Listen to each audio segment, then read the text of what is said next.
누가복음 22장 7절에서 13절까지입니다.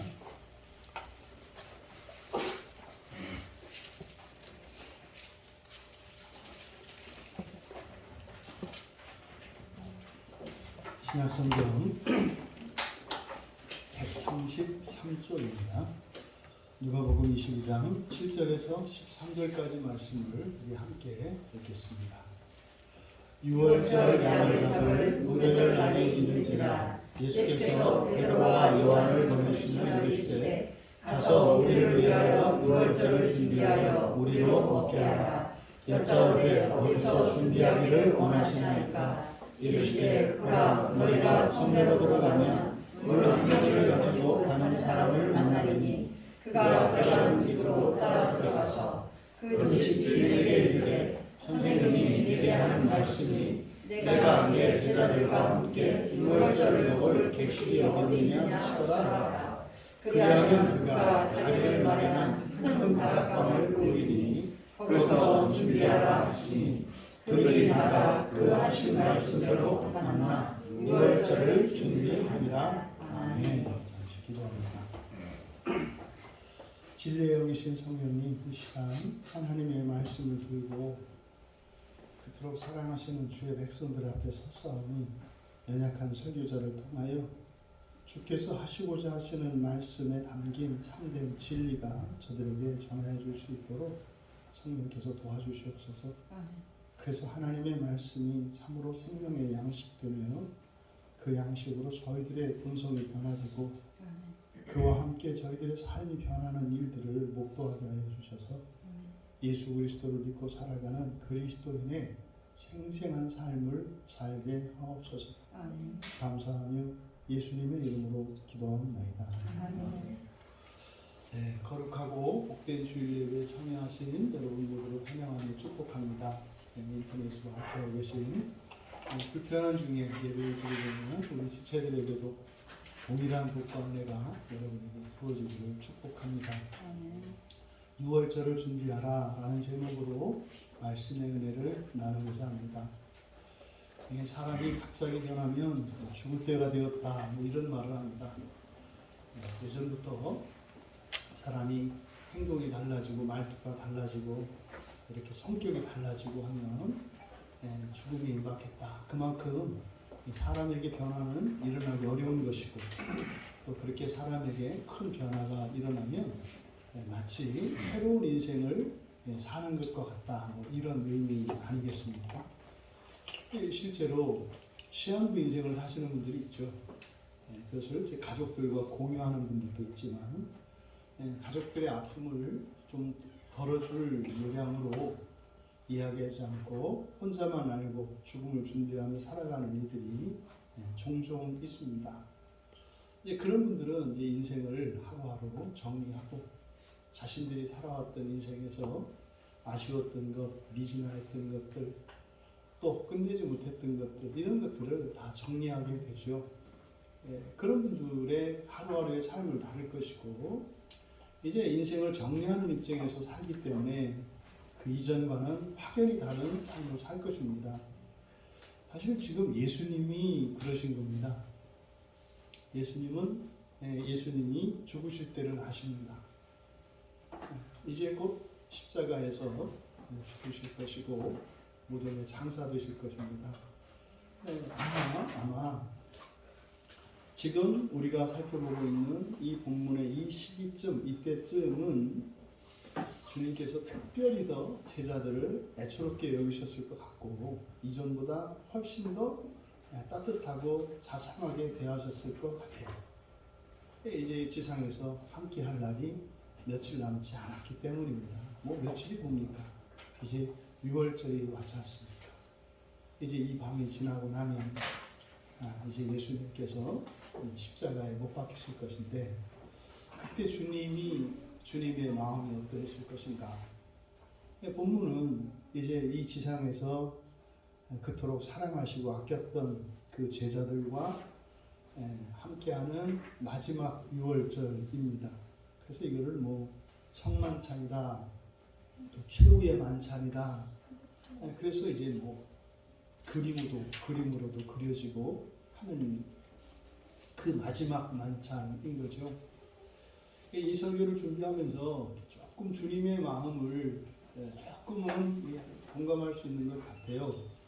누가복음이 이제 점점점 끝을 향해서 다가가고 있는데 주님이 전하려고 하셨던 그 복음, 그 구원에 대한 설교를 7년 6개월 넘도록 계속 이 강단에서 해왔습니다.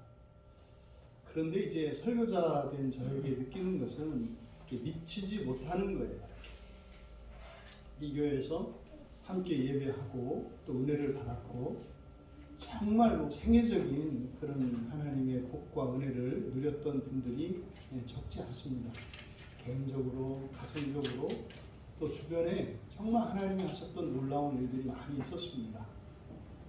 그러함에도 불구하고 정작 예수님께서 제자들을 통해서 이 세상의 모든 사람들에게 전하도록 하신 그 구원의 복음, 그것이 미치지 못하는 것을 자꾸 느끼겠는 거예요.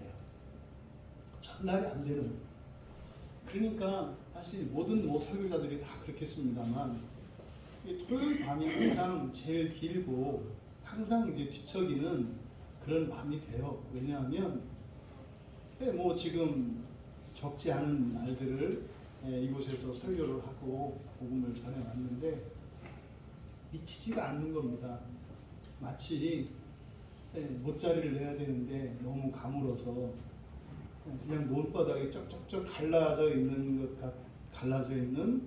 그 논을 바라보고 있는 농부와 같은 심정으로 주의 말씀을 들고 복음을 전하려고 이 강단 위에 섰을 때 저뿐만 아니라 많은 설교자들이 그런 느낌을 받는 거죠. 그래서 또 오늘만은 이 설교만은 정말 성령께서 역사해 주셔서 정말 가물어 메마른 땅과 같은 우리들의 마음에 진리가 생명수가 되어서 촉촉히 적셔지고 그래서 하나님의 계시들이 성경뿐만 아니라 일상생활 속에서도 깨달아지고 그것이 우리 마음에 심겨져서 그렇게 풍성한 열매를 맺는 그러한 삶들을 이 세상에 그리스도인들이 살았으면 좋겠다 하는 마음이 간절합니다.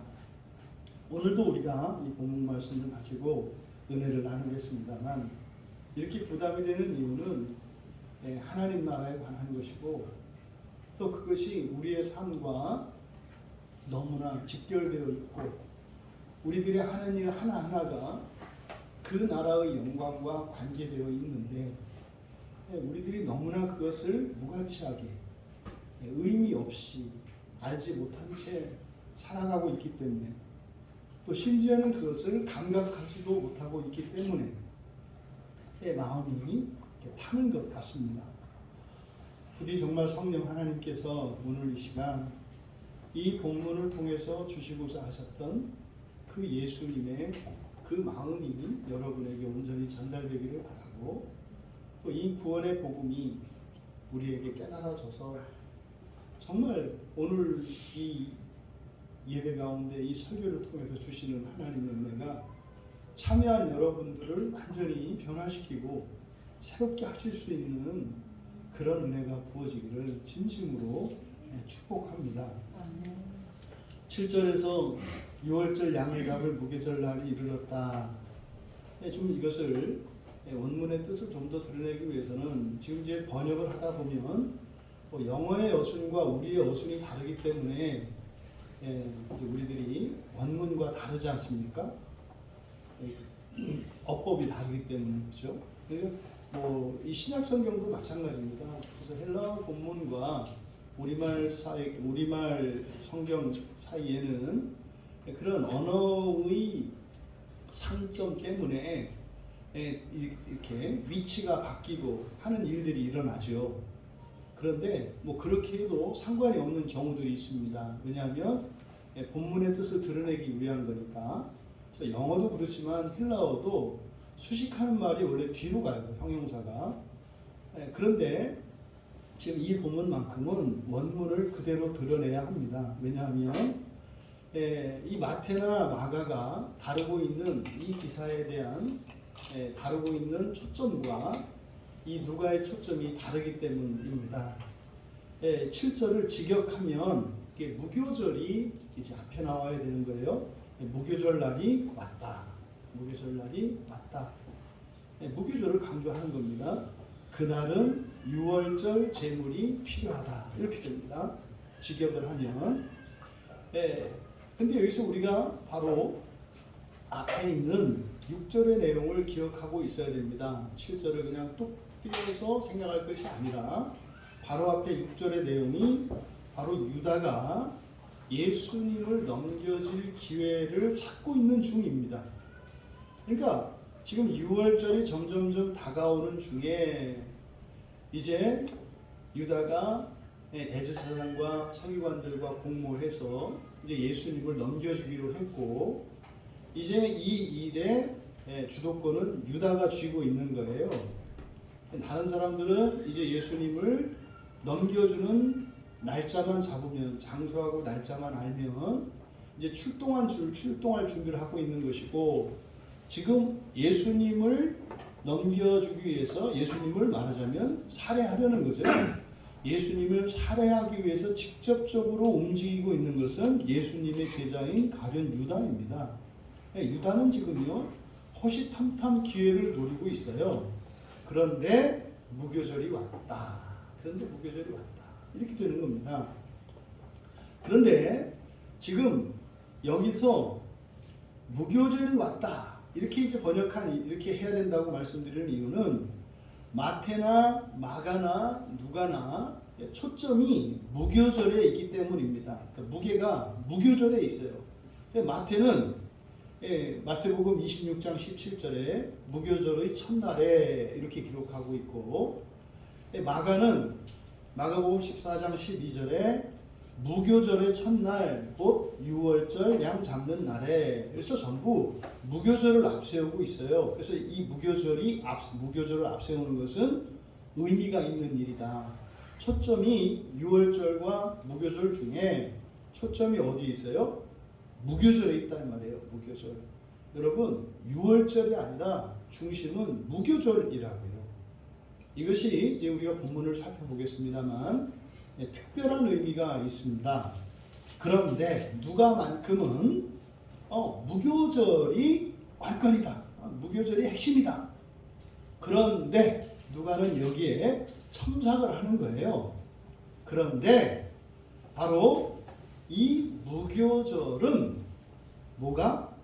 유월절이 절대적으로 필요하다라고 하는 것을 강조하고 있어요. 누가는. 그러니까 무교절이 핵심인데 이 무교절은 유월절이 없고서는 무교절이 없다. 그러니까 유월절 없는 무교절이 없다. 이겁니다. 그래서 유월절은 무교절로 들어가는 문이에요. 근데 이 유월절이라고 번역된 이 단어가 또 유월절 양이라고도 번역을 합니다. 예수님께서 자신을 요한복음에서 목자에 비유하실 때 나는 양의 문이다 그래요. 요한복음 10장 9절에서 내가 양의 문이다. 양의 문이다 라고 하는 이 의미가 바로 이 유월절과 연결시킬 수 있어요. 양의 문이라고 하는 것, 양과 문. 양이라는 것은 유월절에 잡을 제물을 이야기하는 것이고, 문이라고 하는 것은 유월절의 성격을 나타내는 거예요. 그러니까 유월절은 무교절로 들어가는 문입니다.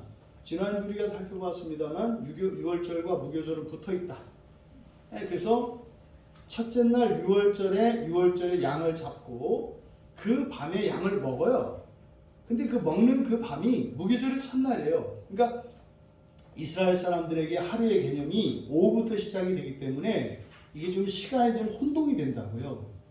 그러니까 무교절 저녁 때쯤에 이제 양을 잡습니다. 그러면 이제 밤이 되면 그 밤부터 유월절로 시간이 이제 날짜가 바뀌는 거예요.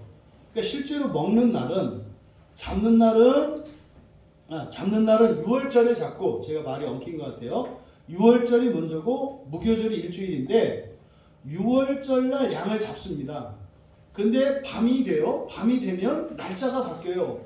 그러면 그 날이 무교절이 되는 거예요. 그러니까 우리의 시간 개념으로 보면은 한 날이에요. 양을 잡고 먹는 날이 우리는 밤 12시를 기준으로 날짜가 바뀌지 않습니까? 근데 이스라엘 사람들은 밤으로부터 하루가 시작이 되기 때문에 양을 잡고 먹는 날이 유월절 날과 무교절의 첫날로 겹친다 이 말이에요. 같은 날이기 때문에 그래서 양을 잡는 그 유월절 날을 무교절의 첫날이라고도 이야기를 하는 거예요. 이 시간이 같이 쓰이고 있기 때문에 그러면 그 유월절의 어린 양을 잡아서 그것을 지키는 것이 유월절 어린 양을 먹는 거예요. 그러면 무교절로 들어갑니다. 그래서 양의 문이다라고 할 때 이 유월절이 가지고 있는 성격이 문의 성격이 있다. 그러니까 유월절 자체가 핵심이 아니에요. 유월절은 문이에요. 그러니까 여러분이 예배를 드리시려면 교회 문을 열고 들어오셔야 되잖아요. 근데 문을 열고 들어와서 예배 드리는 예배당 안에 여기가 핵심이잖아요. 그런데 문을 열지 않고서는 들어올 수가 없어요. 뗄래야 뗄 수 없다 이 말이에요. 이게 전체 그래서 8일입니다. 6월절 첫째 날 6월절이고 그 다음에 7일 동안 무교절을 지키니까 전체 수가 8이 돼요. 그래서 이 무교절이 핵심이에요. 근데 아직도 그리스도인들이 6월절을 넘어가지 않아요. 그러니까 6월절에 초점을 맞추고 있어요. 6월절 어린 양이. 그러니까 예수님이 여전히 십자가에 계세요. 성당의 십자가와 교회의 십자가가 다른 점 아시죠? 예, 성당의 십자가에는 이 십자가에 예수님 상이 있어요. 그렇죠? 왜 그래요? 제사가 계속되고 있기 때문에 그렇습니다. 제사가 계속되고 있기 때문에. 그러니까 로마 가톨릭이 드리는 미사가 제사예요. 마치 유월절 제사와 같이 제사를 드리는 거예요. 근데 우리는 종교개혁 이후에 그게 아니라는 거죠.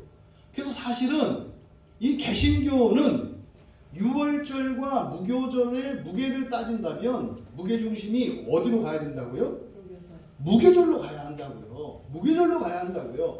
그래서 마태와 마가가 앞에서 그 이야기를 한 거예요. 무교절이 관건이다. 여러분 예배가 핵심이 아니라 여러분 일주일의 삶이 핵심이라는 거예요. 무교절이 핵심이라는 것은 주일이 핵심이 아니라 여러분의 일주일의 삶이라고요. 여러분이 오늘 예배를 드리는 이유는 일주일의 삶을 위해서 있는 거라고요. 그런데 그 일주일의 삶을 위한 절대적인 필요가 유월절이다. 그래서 주일은요, 여러분의 일주일을 위한 거예요. 일주일을 여러분들이 거룩하게 사시고 구원받은 신자로서 구원받지 않은 신자들은 살 수 없는 그런 능력을 공급받는 날이, 그 은혜를 공급받는 날이 이 주일인 거예요. 그래서 이 주일이 말하자면 유월절과 같은 것이고, 무교절은 이제 내일부터 시작하는 주중에 여러분의 일상이에요. 그래서 개신교인은 여러분의 일주일의 삶에 무게중심이 있어요. 근데 이 일주일의 삶을 위해서는 절대적으로 필요한 게 뭐예요? 주일이라고요. 그래서 일주일의 시작이 주일이잖아요. 일주일의 시작이 주일이잖아요. 그러니까 지금 우리들이 사용하고 있는 이 달력의 구조가 유월절과 무교절의 의미로 이렇게 쓰이는 거예요. 주일에 여러분들이 은혜를 받고 주일의 문, 양의 문이신 예수 그리스도를 통해서 무교절로 들어가셔야 한다 이 말이에요. 그러니까 지금 누가는 이 부분을 강조하는 거예요. 예수님께서 지금 무교절의 삶은 재창조의 삶이라고 했지 않습니까? 이것은 구원받은 이들의 삶이에요. 유월절과 무교절의 기원이 되는 출애굽을 보면 유월절은 어디에 있었습니까? 이스라엘 백성들이 유월절 날은 애굽 땅에 있다고요. 애굽 땅에. 거기에서 유월절 양을 먹어요. 그리고 다음날 이제 광야로 갑니다. 이때가 무교절의 시작이에요. 그러니까 구원받은 이후의 삶은 무교절의 삶이다 이렇게 말씀을 드리는 거예요. 그러면 여러분들은 그리스도인 된 여러분들은 제8일의 삶을 사시는 거예요. 제7일 안식일 교회는 무슨 얘기예요? 그냥 계속 유월절을 지낸다는 이야기예요. 그러니까 그 의미 자체가 성경을 모르는 거다라는 것을 의미를 모르는 거예요. 알면 그런 얘기 쓰지 말아야 되는데 그걸 자랑같이 쓴단 말이에요. 제7일 안식일 교회 7일이 최고야. 7일이 최고야. 그러면요 창세기 1장에서 넘어가지 않은 거라니까요. 그러니까 창세기 2장도 안 넘어간 거예요. 이 신약 성경은 그만두고 창세기 1장에 멈춰 있는 거다 이 말이에요. 그런데 안타까운 것은 그것이 오늘날 개신교회에서도 여전히 유월절에 포커스를 맞춰요. 포커스는 어디에 맞춰야 한다? 예. 그래서 여러분 차라리 썬데이 크리스찬이 아니라 그냥 윗데이 크리스찬 되시고 차라리 주일날 망가지세요. 차라리. 보통 사람들이 주일날 하루 그리스도인인 척한다. 그래서 썬데이 크리스찬이라는 말을 하잖아요. 이게 지금 유월절 중심적 사고를 가지고 있기 때문에 그래요. 차라리 둘 중에 하나 망가져야 된다면 주일날 망가지세요. 여기 괜찮아요. 우리끼리니까 괜찮잖아요. 바깥에서 망가지지 마시고 이 안에서 망가지라고요. 그런데 유월절 중심적 사고를 가지고 있으니까 이 교회 안에서 이렇게 점잖은 척하고 뭐라도 좀 믿음이 있는 척하고 이런단 말이죠. 여기서는 그냥 한없이 망가지는 거예요. 아니 그래야 고치죠. 내가 뭐가 필요한지 그리고요 일주일은 힘있게 사셔라. 이게 무교절의 인생이에요. 이게 개신교인들의 삶이에요. 그런데 지금 누가복음에서는 그 무교절을 살기 위해서는 뭐가 절대적으로 필요하다?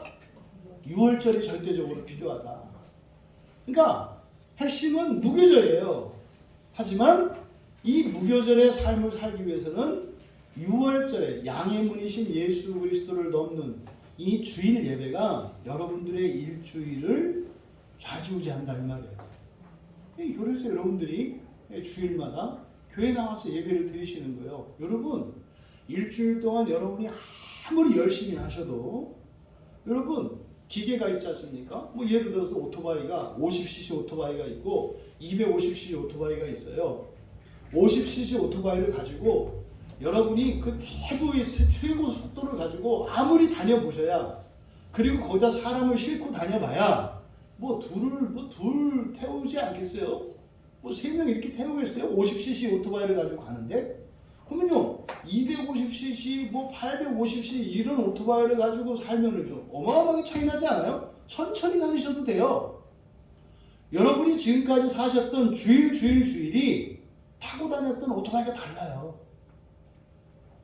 여러분이 이 주일을 통해서 잘 준비가 되면 오토바이 뿐입니까? 자동차며 비행기며 보행기 이런 거 타는 거 아니겠습니까? 여러분 예배 마치고 나가실 때 다 갖고 나가세요 하나씩. 어떤 분은 자전거 갖고 나가실 테고 나는 그냥 그래도 걸어가는 분도 있을 테고 또 어떤 분은 또 몰라 또 다리 절고 나가는 분이 있을 수도 있어요. 오늘 예배에서 그래서 다리 절고 나가는 이런 분도 있을 수 있고 자동차 타고 가는 분도 있을 수 있고 비행기 타고 가는 분도 있을 수 있다 이 말이에요. 지금 요게 포커스예요.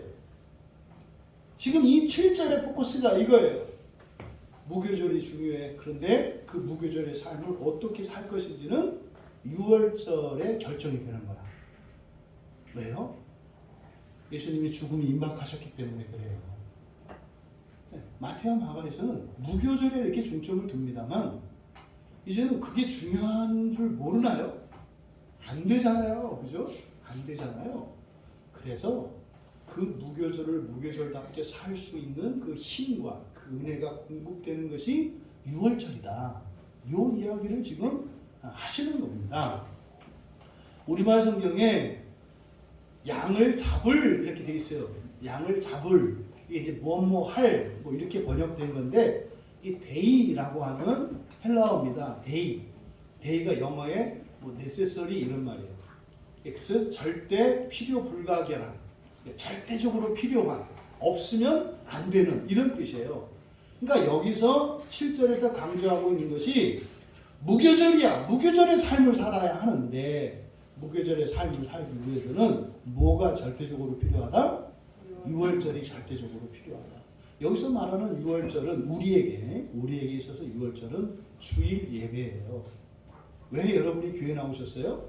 여러분이 주일에 교회 나와서 하나님을 예배하는 것과 예배하지 않는 것은 일주일을 살아갈 수 있는 여러분의 능력이 달라요. 물론 여러분이 능력이 있어도 안 살면 그만이에요. 뭐 아무것도 안 하면 능력이 있는 줄 뭐 할 거예요? 여러분이 주일 예배를 마치고 좋은 자동차를 가지고 나가고 비행기를 가지고 나가는데 뭐 일주일 내내 세워놨으면 뭐 할 거예요? 그런 경우에는 50cc라도 타고 다니는 게 낫지 않겠어요? 그러니까 여기서는요, 일단 그것은 다음 일이고 여러분에게 어떠한 삶을 살 것인가, 살 수 있는가, 여러분의 인생의 한계가 이 주일 예배에 달려 있다는 거예요. 이게 특히 공부하고 하는 우리 청년들에게 이게 좀 확 깨달아졌으면 좋겠어요. 여러분이 예배 잘 드리면요, 그냥 아주 세속적으로 이야기해서 공부도 훨씬 잘 될 거고요. 일도 잘 될 거라는 거예요. 암기도 잘 될 거고요. 집중도 잘 될 거라는 거예요. 무슨 일을 해도요, 훨씬 더 효과가 있을 거라고 얘기를 하는 거예요. 믿지 않으니까 안 되는 거예요, 여러분. 믿지 않으니까. 여러분, 믿지 말아야 될 이유가 있어요? 없잖아요. 그런데요, 그건 안 믿는 게 아니죠. 다른 걸 믿는 거죠. 뭘 믿어요? 안 될 거라는 걸 믿는 거예요. 저 목사님 사기치네. 그런 게 어딨어. 무슨 예배를 잘 드렸다고 그래서 암기가 잘 되고 집중이 잘 되고 그런 게 어딨어. 아니, 그 믿으면 믿는 대로 된다는데 그걸 왜 안 믿냐니까요. 그래봐야 안 믿어져. 이해가 안 돼. 왜 그러냐니까요. 여러분, 일주일의 삶보다 그래서 사실은 이 주일이 더 중요해요. 어떤 점에서는. 그러니까 똑같이 산다고 할 때 주일 예배에 의해서 완전히 달라지는 거예요. 똑같이 산다고 할 때. 그것이 여러분들에게 깨달아지고 믿어질 수 있기를 바랍니다. 그래서요, 제가 어렸을 때 많이 보던 게 무협지라는 게 있어요. 그 황당한, 막 사람이 축지법을 쓰고 하늘을 날아다니고 막 이렇게 하는. 그래서 그 책을 제가 좋아했던 이유는 빨리 많이 볼 수 있어요. 이렇게 그 보람을 많이 느껴요. 이렇게 뭐 한 2시간만 봐도 이렇게 책이 이렇게 쌓이거든요. 공부 많이 한 것 같아가지고 뿌듯해요. 근데 공부하는 책은 쭉 해봐야 몇 장 안 넘어가잖아요. 근데 무협지는요, 뭐 한 20분 정도 한 권 읽지 않을까요? 한 20분 정도 되면 이렇게 두꺼운 책이 기한 고마거든요. 그러니까 한 2시간 정도 보면은요, 책이 이렇게 쌓여요. 그러면 막 그 공부하는 것 같은 이 뿌듯한 감이. 그러니까 한 4시간, 5시간 보면은요, 쫙 둘러싸놓고서 보는 겁니다. 그러니까 책이 그렇게 읽으면 어떻게, 얼마나 좋겠어요? 그렇죠? 근데 여러분, 그 무협지를 한 걸 보면 그 사람들이 막 기운을 얻고 이제 어떤 이제 무슨 약이라든지 이런 거를 얻으면 막 이제 한갑자 이상의 막 기가 막 올라가요. 이게 한갑자라는 게 뭐냐면 60년 동안 돌을 닦는 게 1갑자거든요. 그래서 2갑자, 3갑자 정도 되면 이제 하늘을 날아다닐 수 있어요. 3갑자면 180년을 이제 수련을 하면 하늘을 날아다닐 수 있다는 거예요. 그거는 황당한 거예요. 근데 예배는 하나님의 말씀이에요. 여러분들이 몸의 컨디션이 좋을 때와 좋지 않을 때 여러분들이 느끼시죠. 산에 오르거나 무엇을 하실 때 몸의 컨디션이 좋을 때는 한 걸음 한 걸음이 풀풀풀 날아갈 때가 있고요. 컨디션이 안 좋을 때는 천근만근 될 때가 있죠. 집에서 살림하실 때도 그러지 않아요? 밥상을 한번 차려놓는데 뭐 이게 그냥 온몸이 천근만근일 때가 있고요. 풀풀 달아날 때가 있잖아요.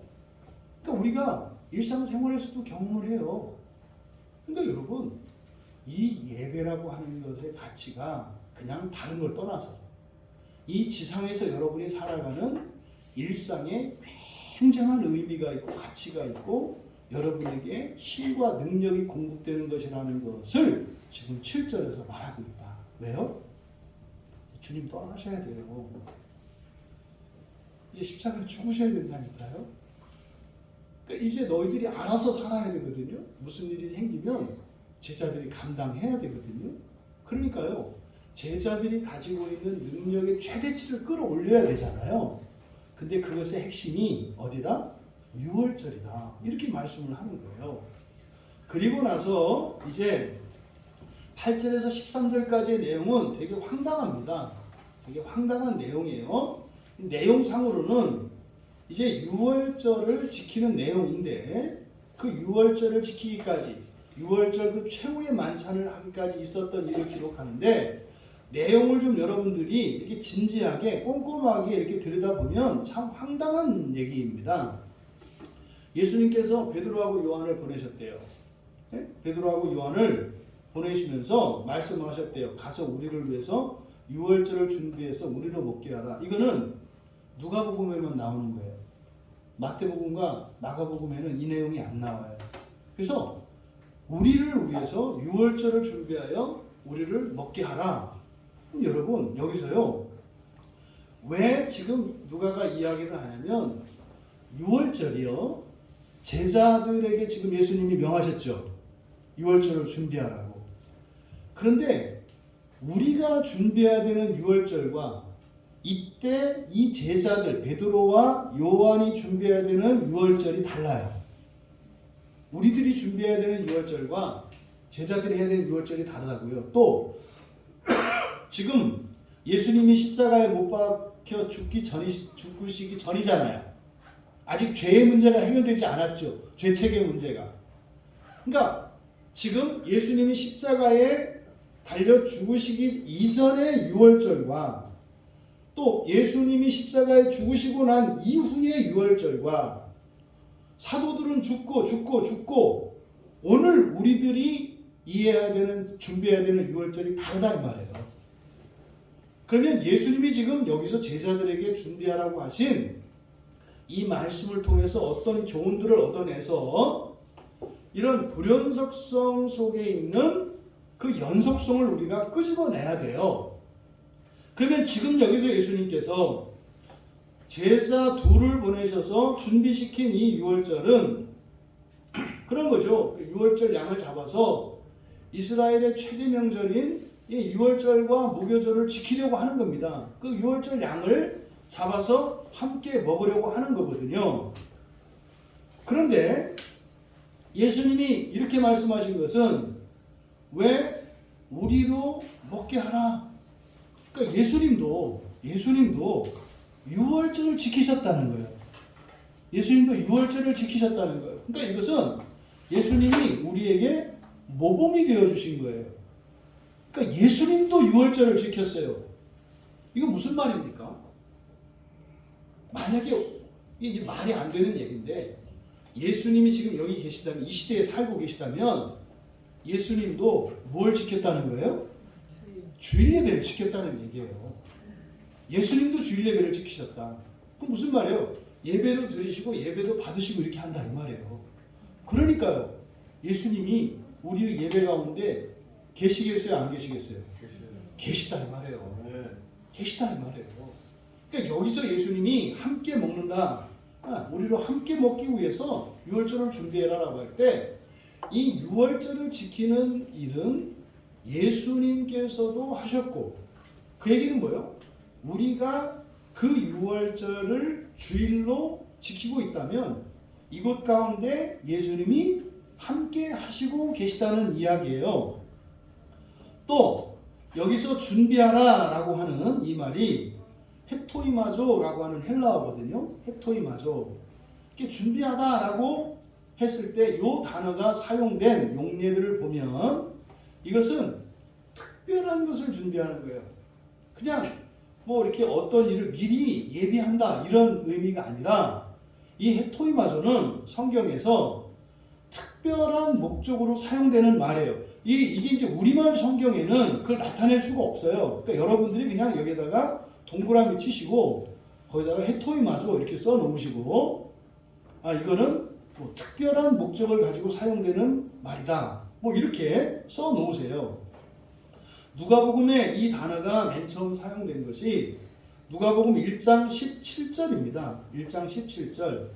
이것은 이제 요한에 대한 이야기죠. 그가 주를 위하여 세운 백성을 준비하리라. 그래서 준비하다 이거예요. 또 누가복음 1장 76절에 가면 주 앞에서 가서 그 길을 준비하기 위해서 갈 것. 바로 세례 요한, 구약의 마지막 선지자인 세례 요한이 이 세상에 태어난 목적이 또 그의 사명이 뭐예요? 예수님을 준비하는 거예요. 예수님의 길을 예비하는 거예요. 그때 이 단어가 누가복음 1장에서 세례 요한과 관련해 사용됩니다. 또 누가복음 2장 31절에 예수님에게 이 단어가 사용되는데 예수님은요 하나님이 준비하신 분이에요. 예수님은 하나님이 준비하신 분이에요. 누구에게? 그의 백성들을 위해서 준비하신 분이에요. 우리말 성경에 만민이라고 되어 있는데 이거는 적절하지 않은 번역이라고 그랬죠. 여기서 백성이라고 하는 말은 굉장히 중요한 의미를 갖는다. 누가복음에서 백성이라고 하는 것은 하나님 나라의 백성을 의미하는 것이기 때문에 하나님 나라의 백성은 부활하여 들어갈 사람들을 말하는 거예요. 그래서 바로 그 첫째 부활로 하나님 나라에 들어갈 자들을 위해서 준비된 분이 예수라는 거예요. 그러니까 예수는요 종말의 부활을 위해서 준비된 분이 아니라 이 땅에 임하는 하나님 나라에 들어가는 첫째 부활을 위해서 준비된 분이라고 누가복음 2장 31절에 그렇게 써 있어요. 그러니까 곳곳에 이 구원에 대한 우리들이 가지고 있는 우리들이 가지고 있는 구원에 대한 지식이 부족한 것이었음을 우리가 발견하게 돼요. 보면 볼수록. 어쨌든 지금 여기서는 헤토이마조에 대해서 살펴본 거니까. 그러니까 성경에 보면은 지금 하나님께서도 준비하세요. 그렇죠? 하나님께서 준비하신 분이 누구세요? 예수 그리스도시라고요. 또 세례 요한은 예수님을 위해서 준비하는 사람이에요. 지금 여기에서 사도들은 누구를 위해서 무엇을 준비해요? 예수님과 모두를 위해서 유월절 양을 준비한다고요. 그래서 이 헤토이마조를 통해서 알 수 있는 것이 하나님도 준비하시고 제자들도 준비하시고. 근데 이 포커스가 어디에 맞춰져 있어요? 하나님의 백성들에게 맞춰져 있어요. 하나님의 백성들을 위해서 하나님이 성자이신 예수 그리스도를 준비해 놓으셨고 또 성자이신 예수 그리스도께서 이제 그의 제자들을 통해서 이 세상의 백성들을 준비시키신다고요. 그러니까 여러분에게 우리가 설교의 제목이 유월절을 준비해라 그랬지 않습니까? 그러니까 이런 준비하는 것의 의미를 여러분들이 먼저 아셔야 된다. 그러면 지금 여기서 사실은 예수님께서 베드로와 요한에게 유월절을 준비하라고 했을 때는 이런 의미들이 다 함축되어 있는 거예요. 그러니까 하나님의 이 구원의 섭리에 대한 놀라운 신비의 지식이 이 안에 함축되어 있어요. 근데 제자들은 아직 몰라요. 그러니까 단순히 뭐예요? 그냥 유월절 지키기 위해서 유월절 양 잡는 것만 생각을 하고 있다 이 말이에요. 이때 제자들의 질문이 뭡니까? 여짜오되 어디서 준비하기를 원하시나이까? 이 얘기는 뭡니까? 유월절에 대한 준비가 안 되어 있다는 얘기죠. 그럼 이제 제자들과 예수님의 관계를 알 수 있어요. 여러분, 예수님이요 매년 유월절을 지키시거든요. 그러면요 이제 3년 됐으면 이제 유월절 날 예루살렘에 올라가실 거고 거기 가서 저녁 식사 할 거라는 거 다 알지 않아요? 그럼 3년쯤 했으면 식당 좀 예약해 놓으면 안 돼요? 아니 매년 가잖아 매년. 그리고요 그날은요 엄청 성수기예요. 그 미리 예약 안 하면 돈도 비싸고요 자리도 없어요.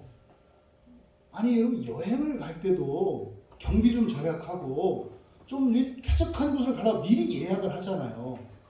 근데 보세요 3년이나 됐는데 이놈들이 아직도 똥오줌을 못 가려요. 아니 그래야 되는 거 아니에요? 예수님께서 야 베드로야 요한아 가서 6월절 준비해.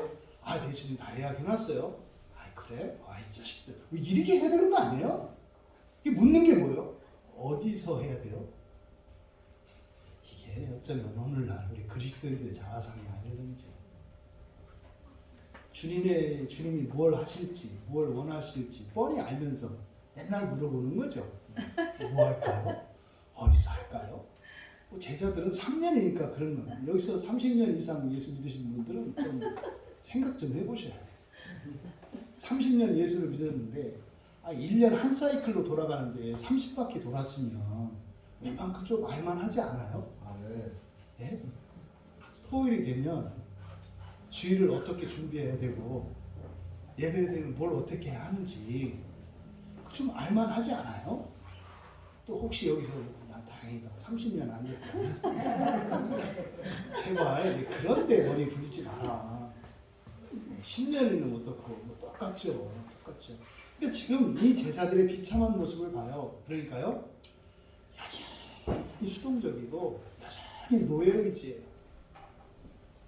그러니까 지금 이런 제자들에게 이 세상의 구원을 지금 맡기려고 하시거든요. 주님의 마음이 어떠셨을까? 식사 한 끼를 위해서 다른 것도 아니고 6월절 만찬을 위해서 장소 하나 잡아놓을 계획도 세우지 못하는 제자들인 것을 우리가 알 수 있다. 그럼 뭐 못하는 게 아니죠. 그러니까 못하는 이 제자들 그들을 위해서 예수님이 준비해 놓으셨다는 얘기죠. 준비해 놓으셨다는 얘기예요. 그러니까 제자들이 준비를 안 해도 주님이 하실 일은 다 하신다는 얘기죠. 그런데 이게 좀 이상합니다. 어디를 준비하시려고 하십니까? 여기에 지금 원하다라는 말이 텔로거든요. 텔로. 하나님의 뜻은 두 가지가 있다 그랬죠. 하나님의 뜻은 바뀌는 뜻이 있고 바뀌지 않는 뜻이 있다 그랬어요. 여러분 성경을 읽을 때 여러분들이 누가 질문을 받으면 되게 곤란해요.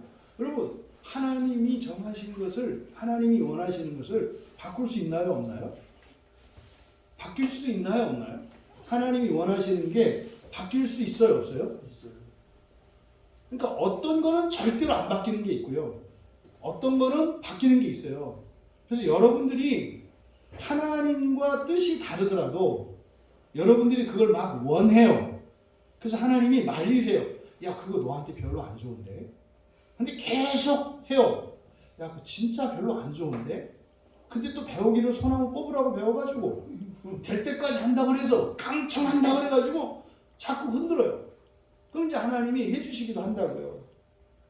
이게 뜻을 바꾸시는 게 있어요. 이걸 뗄레마라고 합니다. 뗄레마. 그러니까 왜 신자들의 삶 속에 불행한 일들이 일어나느냐고요? 그것은 뭐요? 하나님이 원하시는 건 아니에요.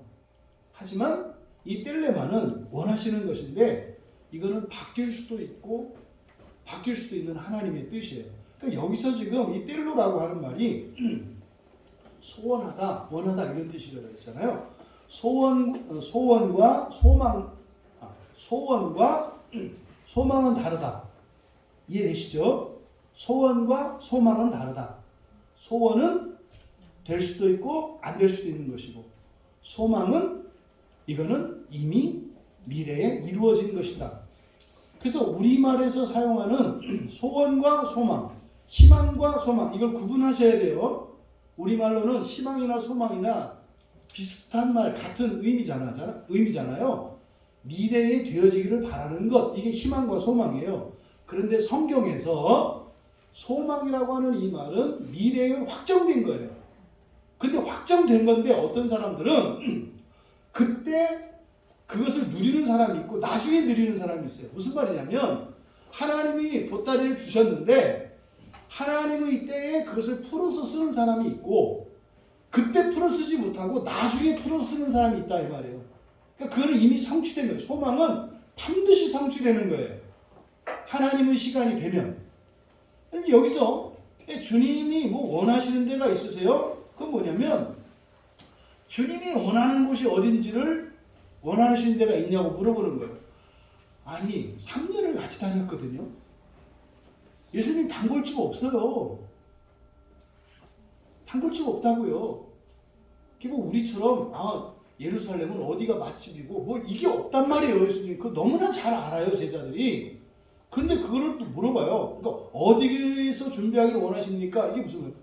주님 어디 아는 데 있으세요? 이 말이에요. 야 6월절 만찬을 준비해라. 그랬더니 어디 아시는 데 있으세요? 누가 누구한테 시키는 겁니까? 네? 준비해라 그러면 네 하고 나가서라도 찾아볼 일이지. 뭐 어디 아시는 데 있으세요? 그럼 이게 누가 누구를 시킨 거예요? 제자들이 다시 예수님을 시키는 모양새예요. 여러분 이거 잘 분별하셔야 돼요. 그랬더니 예수님이 그런 거죠. 그래 그럼 내가 할게. 뭐 이런 거 아니겠어요? 예수님이 하시는 말씀이 봐라 보라. 이 보라라고 하는 말이 이 강조하는 말이거든요. 그러니까 이 보라가 그렇게 이해될 수 있는 알았어 내가 할게 뭐 이런 거죠. 이들 준비가 안 됐다는 거지. 알았어 내가 할게 뭐 이런 의미겠죠. 이 보라의 감탄사가. 근데 예수님 말씀이 이게 알쏭달쏭합니다. 성내로 들어가래요. 이때 성이 어디입니까? 예루살렘 성이에요. 굉장히 큰 곳입니다. 굉장히 큰 도시예요. 이 예루살렘은 뭐 지금으로 우리나라로 말하면 서울 같은 거거든요. 그럼 예루살렘으로 들어가래요. 들어가서 거기 들어가면 물 한 동이를 가지고 가는 사람을 만날 것이다. 뭐 이제 요즘에 이제 우리 청년들이나 어린 세대는 이제 모르겠지만은 옛날에 이제 상수도가 일반화되기 전에 동네 우물에서 물을 길어서 쓰던 시절이 있었어요. 그럼 하루 중에 꼭 보게 되는 게 물 길어 가는 사람을 꼭 보게 돼요. 예, 우물에 가서 뭐 이제 여성들은 보통 이제 두레박으로 담아가지고 항아리에다가 물 지고 이제 여기 이게 뭐였죠? 딸이. 예? 딸이. 예? 꽈리? 딸이. 예, 딸이. 예, 여기 딸이를 이렇게 딱 얹고 거기다 여기도 또 이제 경력과 실력이 있습니다. 실력이 있는 분들은 손 놓고 가는 거고요. 조금 실력이 덜한 분은 이제 한 손 잡고 가는 거고요. 초보자들은 이제 둘 잡고 또 거기서도 레벨이 있어요. 걸음걸이 속도가 달라요. 벌벌벌벌 가다가 이게 여러분 이제 서빙을 해보신 분들은 알겠습니다만 이게 한번 흔들리면 물이 넘치거든요. 그래서요 물 한 방울 흘리지 않고 가는 실력자가 있고 담을 때는 가득 채웠는데 가면은 반만 남는 그런 며느리들이 있고 그래요. 그래서 이게 물 깃는 장면을 어렸을 적에 아마 이제 서울이나 대도시에서 컸던 분들은 모르실 것 같아요. 그러니까 시골에서는 그 물 깃는 장면이 익숙하죠. 이제 남성들은 보통 지게를 지죠. 지게로서 양통 들통으로 딱 해가지고 힘과시 하는 거죠. 힘센 남자는 딱 피고 가는 거고요. 힘없는 남자는 굽히는 거고요. 뭐 이제 그런 겁니다. 그래서 뭐 휘청휘청 가기도 하고 뭐 이런 거죠. 이때 당시에도 물 깃는 장면은 매우 익숙해요. 왜냐하면 각 가정마다 상수도가 있는 게 아니라 공동 우물에서 물을 길어가니까. 그럼 생각해 보세요. 예루살렘과 같은 대도시에 들어가서 물 깃는 장면은 너무나 흔해요. 너무나 흔해요. 여기는. 근데 예수님이 그러시는 거예요. 야, 예루살렘에 가면은 물 지고 가는 사람을 만날 거야. 이 사람은 특별한 사람이 아니에요. 그러니까 사실은 누구예요? 아무나예요. 아무나예요. 이게 뭐 막 눈 씻고 찾아봐야 누가 물 깃다 이게 아니라 예루살렘 성내에서 더군다나 뭐 장사하고 이런 사람들 같은 경우에는 수시로 물 길지 않겠어요? 그러면요, 뭐 예루살렘 당시의 역사는 제가 잘 모르겠습니다만은 물 길어주는 종이, 물 깃는 종이 있을 거고요. 또 종이 없는 사람들은 자영업자들 도 있을 거예요. 북청 물장수처럼 물 길어서 나르는 이런 사람도 있을 거예요. 그러니까 예루살렘 성에 딱 들어가면은요, 물 지고 가는 사람이 꼭 있어요. 그러니까 이게 뭐 한 사람이 아닙니다. 여기서 물 한 동을 지고 가는 사람, 불특정인입니다. 그러니까 사실은 아무나에 가까워요, 아무나. 근데 물 지고 가는 사람 만나면 아무나 따라가 이런 뜻이에요. 그래서 따라가. 근데 물 깃는 거는 이제 종일 테니까. 이제 뒤에도 보면 그 물 지고 가는 사람이 가거든 따라가서 그 집으로 들어가. 그리고 그 집 주인에게 말을 해라. 이렇게 얘기하는 거죠. 뭐라고요? 그 선생님이, 여기서 이제 선생님이라고 되어 있는데, 그 선생님이 당신께 말씀하더이다. 뭐 이렇게 얘기를 하는 거죠. 그 선생님이 그 집주인의 선생님이라고 하는 의미도 될 수도 있고요. 또 사실은 이스라엘 사람들에게 있어서 그 선지자의 의미도 있는 거예요. 이스라엘 사람들은 메시아 대망 사상을 가지고 있기 때문에 언젠가 메시아가 올 거라는 생각을 갖고 있어요. 그러니까 여기서 그 선생님이라고 했을 때는 메시아를, 그리스도를 의미하는 거예요. 근데 그거는 믿기 나름이잖아요. 근데 그렇게 얘기하라는 거예요. 그 선생님이 말씀하셨어. 내가 내 제자들과 함께 유월절을 먹을 거니까 거기서 먹을 객실이 어디냐고 물어보라고 하셨습니다. 이렇게 하라는 거예요. 근데 지금 우리말 성경은 어디 있느냐 하시더라 하라 이렇게 명령문으로 되어 있거든요. 근데 이제 명령의 의미입니다만 여기 원문을 보면 미래형으로 되어 있어요. 그래서 이렇게 되는 거예요. 너희들이 그 집에 가면 그 집 주인에게 그 선생님께서 제자들과 함께 유월절을 먹을 방이 어디냐고 물어보게 될 거야 이렇게 말씀하신 거예요. 이거를 명령형으로 하라 이렇게 한 거예요. 그러니까 무슨 말입니까? 예루살렘으로 들어가요? 물 항아리를 지고 가는 사람이 있어요? 그 중에 아무나 하나 따라가요? 그 사람이 어느 집으로 가요? 그 집으로 딱 들어가 보면 알 거라는 거예요. 이게 무슨 말인지 알 수 없잖아요. 가면 알 거라는 거예요. 근데 여러분들이 신앙생활 하다 보면 그런 거 있죠. 여러분 은혜 받고 이렇게 하시면 아유 해봐 알게 돼 이런 거 있잖아요. 이런 거죠. 근데 지금 예수님께서 제자들에게 그런 식으로 말씀하실 거예요. 그러면은 자리를 마련한 큰 다락방을 보일 것이다. 그래서 자리를 마련했다라는 것은 펼쳐놓다라는 뜻인데 적당한 곳이에요. 적당한 곳. 우리들이 다 함께 들어가서 유월절을 먹을 수 있도록 잘 갖춰진 그런 방을 우리에게 될 거야. 거기서 준비해라. 이렇게 말씀을 하신 거예요. 그럼 사실은요, 베드로나 요한은 이게 무슨 말인지 잘 모릅니다. 이게 도대체 이게 뭐 우리 보고 하라는 건가? 이게 안 했다고 골탕을 먹이는 건지 뭐 헷갈릴 수 있어요. 이제 가는 거죠. 그래서 이들이요 갔어요. 예수님 말씀하신 대로 갔는데 여러분 생각해보세요. 여러분 입장에서 여러분이 예루살렘으로 갔어요. 굶기는 사람이 막 왔다 갔다 해요. 뭐 인상 보고 뭐 이렇게 하지 않겠어요? 괜히 저 말패 같은 사람 따라갔다가 뭐 하겠고 이 사람들이 딱 했을 리가 없어요. 이게 막 골랐을 거예요. 이 사람 저 사람을. 근데요 암만 골라도 자신이 없었겠죠. 거기 갔다가 자기 입장에서도 아니 이거 얼마나 황당해요. 갑자기 가가지고 예수님 한 분만 식사를 저거 할 것도 아니고 말이죠. 제자들이 함께 가서 거기서 먹겠다고 이랬을 때 자기들이 그 집 주인이라 그래도 누군가가 와서 그런 부탁을 할 때 이게 황당하잖아요. 그러니까 얼마나 이 베드로와 요한이 헷갈렸겠냐 이 말이에요. 망설였을 거예요. 근데 시간은 다가오지요. 얼른 가야 되잖아요. 그러니까 그렇게 하다가 한 거예요. 그랬더니 간단하게 얘기하고 있잖아요. 13절에 그들이 나가 그 하신 말씀대로 만나 유월절을 준비하리라. 여기서 말씀대로 떠나갔다. 두 번째, 예수님께서 그들에게 말씀하신 그대로 되는 것을 발견했다. 그들은 유월절을 준비했다. 이렇게 세 문장으로 되어 있어요. 13절이 이거를 이렇게 얘기해요. 그들이 나가. 그러니까 이거 예수님 말씀대로 떠나갔다. 그 다음에 그 하신 말씀대로 이거 뭐냐면 예수님께서 그들에게 말씀하신 그대로 되는 것을 발견했다.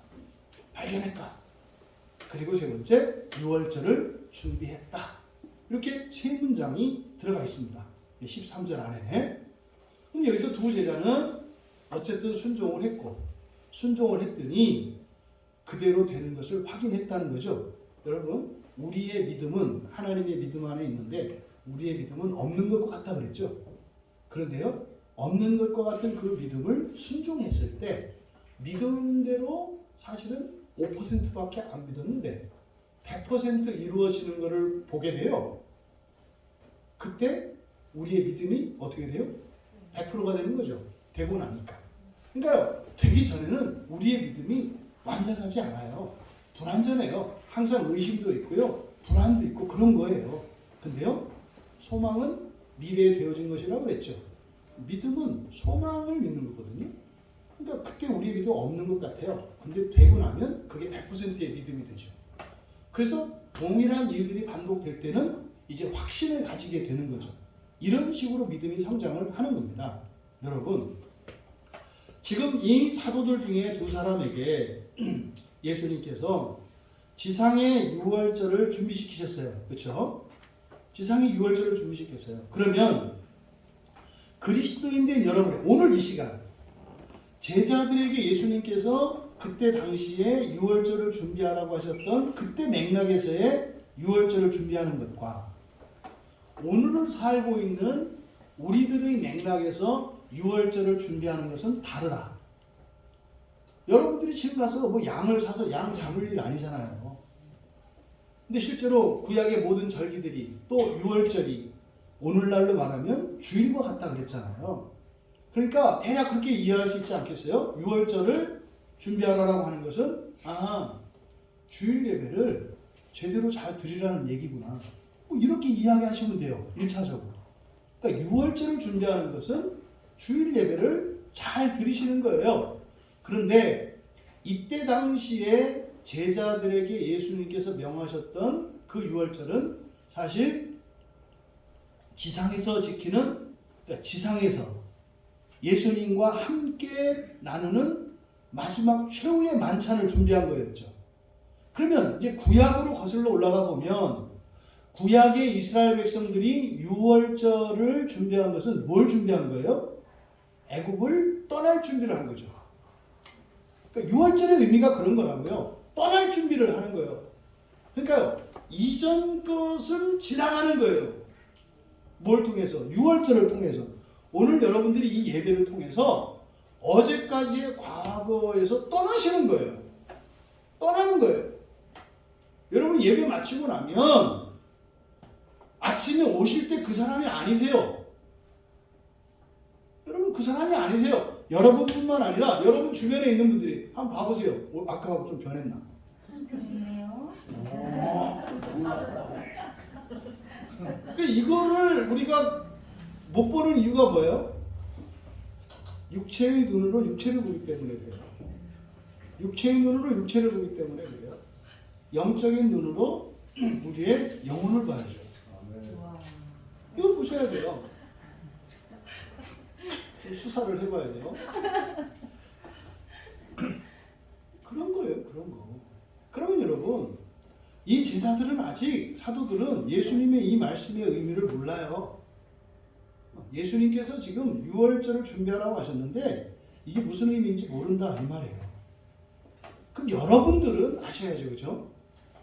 그럼 예수님이 유월절을 준비하라고 하신 이 말씀이 여러분에게는 어떤 의미가 된다? 주일 예배예요. 주일 예배. 이것은 지상의 유월절입니다. 그런데 핵심은 어디에 있다고 그랬어요? 무교절에 있다고 그랬죠. 무교절에 있다고 그랬잖아요. 그러니까 이 무교절을 통해서 하나님께서 무슨 일을 일으키시는 거잖아요. 뭔가 계획한 게 있으신 거잖아요. 그래서 먼저 주님께서 마련하신 유월절에 참여하는 것이 우리에게 중요하다. 이 유월절은 결국 누가 준비했습니까? 제자들이 준비했습니까? 예수님이 준비했습니까? 결국은 예수님이 준비하신 거예요. 명하셨지만. 그러니까 이 예배는요. 여러분들이 오셨죠? 우리들이 준비했죠? 예? 어저께 오셔서 청소도 하시고 또 주일 식사 준비도 하시고 이렇게 다 하셨잖아요. 준비했잖아요. 그런데 먼저 누가 준비하셨어요? 예수님이 준비하셨다고요. 예수님이. 이 예배당은요 정말로 예수님이 준비하신 거거든요. 정말로요, 정말로. 정말로 예수님이 준비하신 거였거든요. 여기서 예수님께서 성례로 가면 이럴 거다 한 것처럼 진짜로 이 예배당은 그렇게 준비하셨어요. 네. 그러니까 지상의 유월절은 주님이 준비하신 이 교회입니다. 이 땅의 모든 교회는요 누가 준비하신 거예요?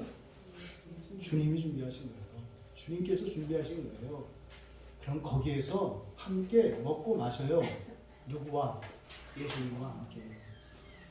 그러니까 우리들이 지상에서 준비해야 되는 6월절의 첫 번째는 교회에서 드리는 이 주일 예배 가운데 주님과 함께 먹고 마시는 거예요. 이게 뭡니까? 이게 성찬이라고요. 성례전이 바로 이 6월절 양이죠. 그래서 우리가 사실은 매 주마다 성찬을 해야 되는 거예요. 예배 안에는 아멘. 성찬이 반드시 있어야 되는 거예요. 사실은. 왜요? 이 예배 안에 6월절의 의미가 있기 때문에. 그래서 6월절을 준비한다라고 할 때 그 첫 번째로 우리가 지상의 6월절에 참여해야 한다. 그것이 뭐다? 주일 예배다. 주일 예배다. 근데 그 의미는 뭐다? 과거에서 떠나는 거다. 노예의 상태에서 벗어나는 거다. 그러면요, 이 6월절을 지키고 나면, 다시 말해 주일 예배를 드리고 나면 없던 자유가 생기겠죠. 없던 자유가 생기겠죠. 이것이 이 예배 안에 있는 의미예요. 두 번째로, 그러면은 어떻게 또 이 6월절에 참여했어요. 그럼 이거는 주님이 예배해 놓으신 거잖아요. 그러니까 이건 우리가 예배해야 되는, 우리가 준비해야 되는 6월절은 아닌 거죠. 그러니까 6월절을 준비해라고 할 때 이 예배에 참여하는 것이 첫 번째인데 사실은 그게 우리가 준비한 게 아니다. 주님이 준비하신 거기 때문에 사실은 참여하는 거다. 그렇죠? 그렇다면 우리가 준비해야 되는 6월절은 뭘까? 이거는 종말의 6월절이에요. 그러니까 이거는 천상의 6월절이겠죠. 지금 제자들이 준비한 6월절은 예루살렘 성에서 함께 먹고 마시는 거였어요. 그러면 그리스도인 된 여러분들이 준비해야 되는 6월절은 지상이 아니라, 이 세상이 아니라 다른 세상, 거기가 어디? 하나님 나라죠. 하나님 나라. 천상이라고 할 수 있겠어요. 그러니까 그리스도인 된 여러분들이 준비하셔야 되는 6월절은 지상의 6월절이 아니라 천상의 6월절이다. 이게 종말의 6월절이겠죠. 그러면요, 지상의 6월절도 사실상 예수님이 준비하셨던 것처럼 천상의 6월절도 주님이 준비하시겠네요. 예수님 말씀하셨잖아요. 준비하러 가신다. 이 세상을 떠나서 가시는 이유가 집을, 거처를 준비하려고 하셨다고 그랬잖아요. 그 거처가 무슨 거처예요? 6월절을 지내기 위한 거예요. 6월절을 지내기 위한 거예요. 그러니까 이 예수님께서 지상에서 제자들에게 명령하시고 마지막으로 지키셨던 이 6월절을 통해서 우리는 이 종말에 하나님 나라에서 일어날 그 유비를 발견하고 깨달을 수 있어야 한다. 제자들이 황당했던 거나 여러분이 황당한 거나 똑같아요. 제자들에게 가서 아무튼 이렇게 하라고 말씀하신 거나 여러분들이 지금 받아들이는, 여러분 하나님 나라에서 예수님과 함께할 6월절을 준비하십시오라고 제가 말씀을 드렸을 때 아무 생각 없잖아요. 똑같다니까. 그런데요, 아무 생각 없다고 해서 이거 갖고 여러분이 죄책감을 느끼거나 자괴감에 빠질 필요 없어요. 그런데 이 제자들이 어떻게 했어요? 순종했죠. 아무 생각 없는데 순종했잖아요. 그런데 어떻게 됐어요? 됐죠. 그러니까 우리가 순종하면요 되겠네요. 아멘. 이거예요. 아멘. 그러니까 여러분 정말로 하나님의 나라에서 예수님과 함께할 그 6월절을 준비하세요. 이거를 예수님께서 혼인잔치라고도 하고 천국잔치라고도 말씀을 하신 거예요. 그러니까 이 최후의 만찬을 통해서 지금 누가는 무엇을 얘기하려고 하는 거예요? 이거는 지금 뭐 유월절 지키고 율법 이 문제 이 얘기가 아니라 무슨 얘기다? 하나님 나라에서 첫째 부활을 통해서 하나님 나라에서 예수님과 함께할 그 하나님 나라의 삶을 준비하라고 하는 거다. 누구에게? 현대의 그리스도인에게 이렇게 말씀을 드린 거예요. 그러면 우리들이 그 천상의 유월절을 준비하기 위해서 우리가 해야 되는 게 뭐예요? 그러면 지상에서 우리가 해야 되는 일은 뭐예요? 무교절의 삶을 사는 거예요. 무교절의 삶을 사는 것은 그러니까 주일 예배에 참여해서 이미 예수님께서 베풀어 놓으신 사도들이 준비해 놓은 그 유월절에 우리도 참여하는 거예요. 이 최후의 만찬에 여러분도 참여하셨단 말이에요. 이때 예수님과 사도들만 있는 게 아니라 이후로 예수 그리스도를 믿는 예수님을 그리스도로 믿는 모든 이들이 예수님이 마지막으로 제자들과 함께 하셨던 그 최후의 만찬에 참여하시는 거예요. 오늘도 참여하고 계시잖아요. 근데 이거는 사도들이 준비한 거예요. 그래서 교회는 사도들이 터전 위에 세웠다는 게 바로 그런 의미예요. 그러니까 우리가 주일마다 모이는 것은요, 예수님께서 사도들과 함께 예루살렘에서 하셨던 마지막 최후의 만찬에 참여하는 거예요. 나 지난주에 했으니까 안 해도 되겠네? 그 사람이 이 사람이 아니라니까요. 지난주에 참여했던 그 사람은 다른 사람이라니까요. 여러분이 새 사람이 되기 때문에 매주를 최후의 만찬으로 참여하셔야 된다 이 말이에요. 이번 주 중에 죽는 사람이 있다면 오늘이 최후의 만찬이 되는 거죠. 알 수 없잖아요. 그래서 우리가 이 예배는 사도들을 통해서 예수님께서 지상에 마련하셨던 그 최후의 만찬에 참여하는 거다. 그러면 우리가 그리스도인 된 우리가 준비해야 되는 그 종말의 유월절, 천상의 유월절, 그것은 뭐다? 무교절의 삶이다. 무교절의 인생이다. 여러분, 그때는요, 지금은 여기에 지금 베드로도 없고 요한도 없잖아요. 예수님도 없잖아요. 영적으로 함께 하잖아요. 지금. 그런데요, 천상의 유월절, 하나님 나라 유월절에는요, 거기 베드로도 있고요, 아브라함도 있고요, 다윗도 있어요. 여러분 다윗 보고 싶으시죠? 솔로몬도 있어요. 그 천상의 유월절에는 돌아가신 여러분들의 어머님, 아버님 뵙고 싶죠? 거기에 계세요. 돌아가신 분들을 제발 죽이지 마라. 네? 부모님 살아계실 때만 부모님 아니다. 돌아가셔도 부모님이다. 근데 우리가 신앙 안에서 소망을 갖는 것은요, 그날의 유월절에는 함께 한다니까요. 얼마나 반갑겠어요. 앞서간 성도들과 구약의 성도들, 내노라는 성도들 다 모이지 않겠어요. 이것이 우리가 준비해야 되는 유월절인데, 그 천상의 유월절인데, 그거를 어떻게 준비한다? 무교절의 삶으로. 결국 우리가 천상의 유월절을 준비하는 것은 내일부터 토요일까지예요. 여러분들이 일주일을 사시는 이유가 그 천상의 유월절을 준비하시기 위한 거다 이 말이에요. 여러분, 그러면 무교절의 인생의 핵심은 뭡니까? 다른 거 아니에요. 새로운 목표와 새로운 방법과 새로운 자원을 갖고 살아가는 거예요. 아멘.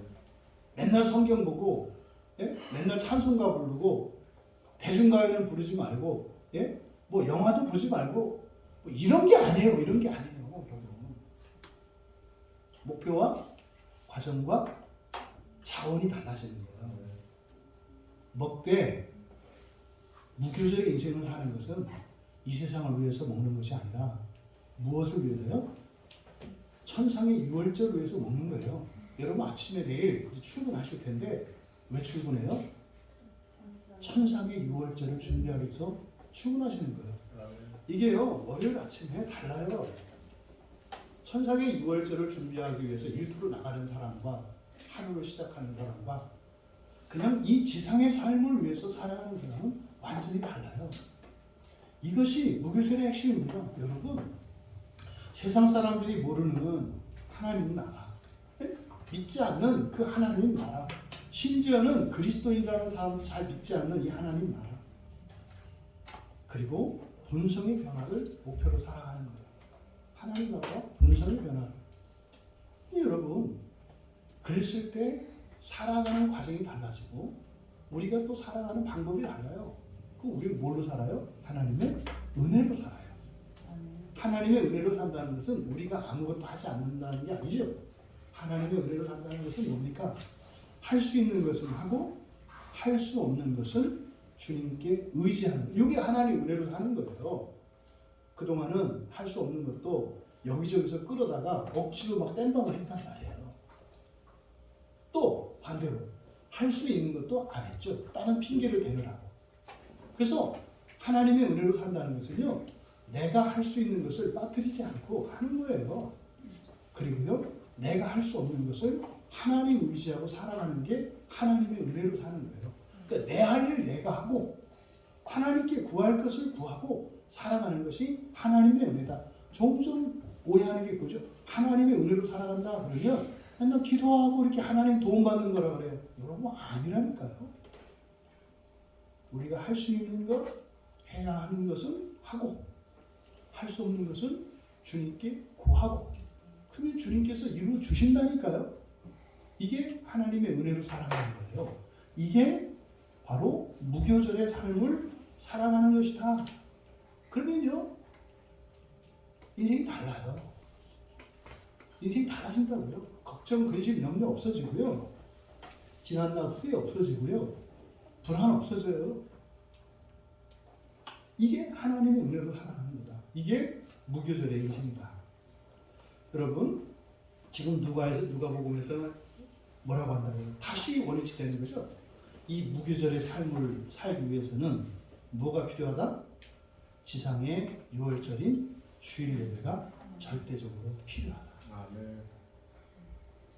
오늘 예배에 참여하신 여러분들 참으로 복된 자리에 오셨고, 아멘. 그런데 오늘은 여러분의 일주일의 삶을 위해서 있는데, 여러분의 일주일의 삶은 천상의 유월절을 위하여 살아가신다는 것을 기억하시기 바랍니다. 아멘. 예수님이 십자가에서 유월절 어린 양으로 죽으신 이유와 목적이 바로 그것입니다. 여러분들과 함께 어디에서? 하나님 나라에서 함께 유월절을 보내기 위해서 죽어주신 거예요. 그 예수 그리스도를 믿고 그 예수 그리스도의 생명을 공급받고 그 은혜로 무교절의 삶을 살고 여러분들이 인생을 마치는 그 순간에 그 나라에 임할 수 있는 복과 은혜가 여러분 모두에게 임하기를 주님의 이름으로 축복합니다. 네, 찬양 준비해 주시고요. 여러분 잊지 마십시오. 여러분들이 먹고 마시고 일하고 쉬고 하는 모든 것이 그 하나님 나라의 첫째 부활로 참여하기 위한 것이라는 것을 여러분 잊지 마십시오. 이것이 여러분 개인마다 의미나 무게감이 다르겠습니다만은 정말 우리 광야교회에 속한 모든 교인들에게 똑같은 무게로 똑같은 가치로 이게 받아들여지기를 바라고, 여러분을 통해서 사랑하는 여러분 가족 모두가 그렇게 되기를 바랍니다. 뭐 극단적으로 이야기해서 첫째 부활에 참여한다는 것은요, 지옥의 발끝도 담그지 않는 거고요. 지옥의 지차도 모르는 거죠. 경험하지 않는 거죠. 근데 그것뿐만 아니라 영광스러운 하나님 나라의 처음부터 끝까지, 다시 말해서 창세기 1장에 있었던 하나님의 그 창조 일들을 아담은 못 봤거든요. 아담은 창조되고 나서 봤어요. 태어났잖아요. 근데요, 첫째 부활에 참여하는 사람들은요, 아담도 보지 못했다. 세상이 창조되는 그 일을 보시게 돼요. 근데 그 창조를 능가하는 재창조거든요. 부디 내가 왜 살고 있는지, 내가 왜 이 주일에 교회 나와서 예배를 드려야 하는지, 그리고 일주일을 무엇을 위해서 어떻게 살아가는지, 이것이 정말 여러분의 마음속에 믿음으로 새겨질 수 있기를 바랍니다. 그래서 정말 예수님 때문에 날마다 감사해요. 아, 예수님이 그러셨던 것이 이런 것 때문이었군요. 이렇게 고백하고 찬양할 수 있는 우리가 될 수 있었으면 좋겠습니다. 이 땅 위에 오신 예수, 우리가 함께 찬양할 때 말씀의 은혜를 생각하며, 또 예수님이 이 땅에 오시면서 가지셨던 목적, 계획들, 또 지금 천상에 계신 예수님이 바라시는 것들 생각하시면서 함께 찬양합니다. 이 땅 위에 오신 하나님